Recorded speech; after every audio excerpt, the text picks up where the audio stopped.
This Himalayan passion fruit looks like Jimmy Carter. Oh. Ah, Oh. it's time. Oh. Collectivation time. I'm really excited about this one.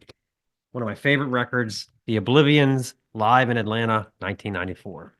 In my life, I've had the privilege of experiencing awe-inspiring music, meticulously crafted, flawlessly executed, channeling a combination of musical acumen and creative imagination for an unforgettable listening experience. This record has absolutely none of that.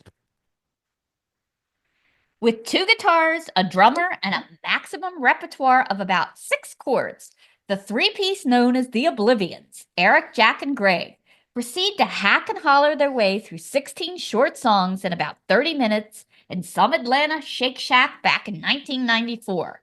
The band had a merely scant handful of EPs and singles under their belts at this point, but it doesn't stop them from executing a hard-slashing, ass-shaking, eardrum-busting performance of white trash Memphis rock and roll to what sounds like about 19 people tops.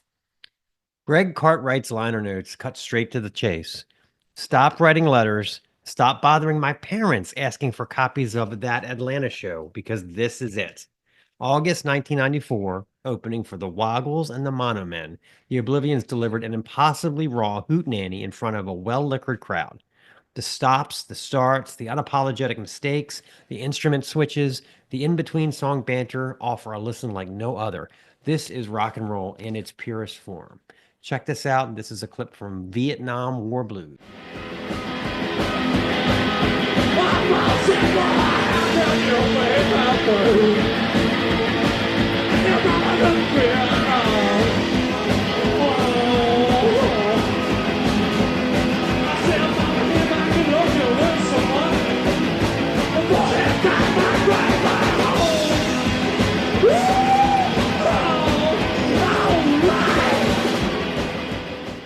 The setlist is a glorious mess of their earliest singles, covers, and originals that sound like covers. Someday You'll Be Loved requires a restart as the band announces they figured out the problem. We've run out of beer on stage. A crisis soon remedied, resulting in a reckless 3-minute repeat of the same song. Soon, inebriated Atlanteans in the crowd are screaming louder than the band, offering expletives like, "Yeah, yeah, give us some soul."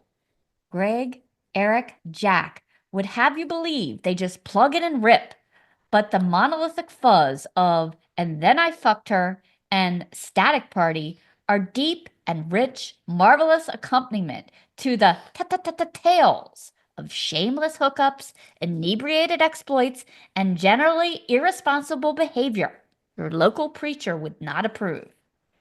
By the time they hit, "I'm Not a Sicko, There's a Plate in My Head," There's a title for you. the whole thing is a full tilt free fall, barely held together. The climax? Shake Your Ass, where Eric takes a moment to confess some of his impure actions while watching MTV, a soul-bearing confession if there ever was one. Getting a little misty thinking about it, actually. From there, it's all downhill, ladies and gentlemen.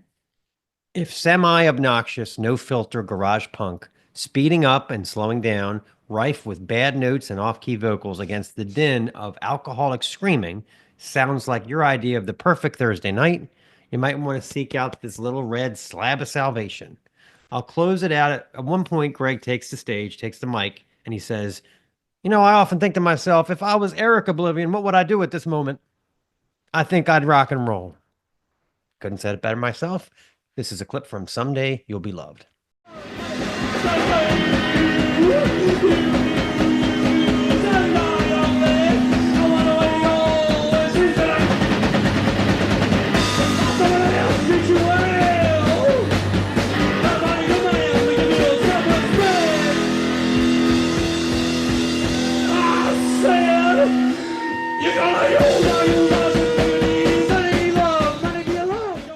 This is the Snaggletooth Rock and Roll Podcast.